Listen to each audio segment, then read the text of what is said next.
If you drop down to ground level and look at a typical grassy field, the scale shifts. A lawn becomes a towering forest. When you are a fraction of an inch tall, the world feels hazardous because its dimensions are entirely out of sync with your own. This is Pipi's environment. He wears the gear of a professional explorer, a green hat and binoculars, but he lacks the physical stature that most animals in this meadow associate with bold action. This diagram shows the macro standard. In most environments, we operate on a baseline assumption that mass and height are the primary indicators of capability. If you don't meet these physical markers, you are often excluded from the conversation entirely. For Pipi, the conflict is internal.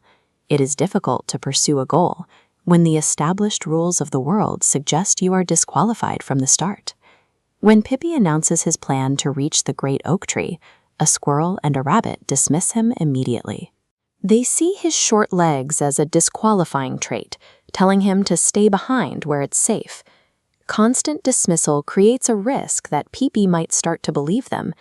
He faces the danger of accepting a version of himself where his value is tied strictly to how he compares to a squirrel. Pipi chooses a different path. He decides that his bravery doesn't need to look like anyone else's, and he sets off for the tree despite their warnings.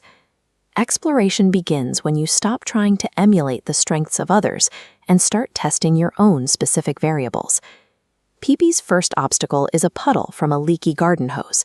For a larger animal, this is a minor inconvenience. For a mouse, it is a wide, dangerous crossing that requires a strategy. Lacking the power to simply jump over the hazard, Pipi relies on micro-perspective. This is the ability to see small environmental advantages that larger creatures step over without noticing. This map plots Pipi's solution. He uses his binoculars to find a jagged, multi-step route across a series of pebbles and floating leaves, avoiding the deep water entirely.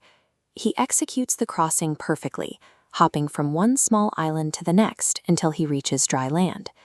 Capability is often a matter of breaking a large problem down into a sequence of moves that actually fit your specific scale. Pipi encounters a group of ants struggling with a giant leaf wedged in mud.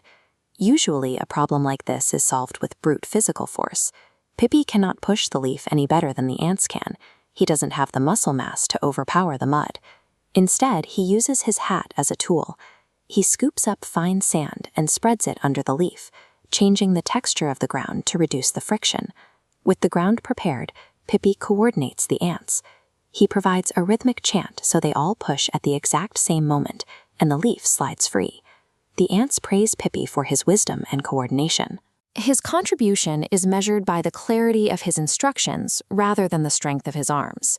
Pipi is proving that leadership can come from how you organize an environment, not just what you can physically carry through it. At the great oak tree, the environment changes instantly. The wind picks up, turning the meadow into a chaotic, high-velocity space.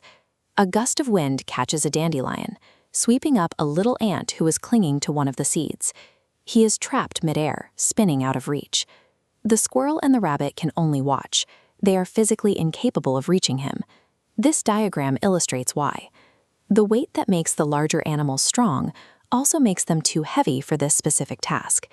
If they tried to climb the delicate dandelion stem, it would snap instantly. A heavy build is a massive advantage for climbing a tree or moving a nut, but it is a physical dead end when the mission requires traversing a dandelion.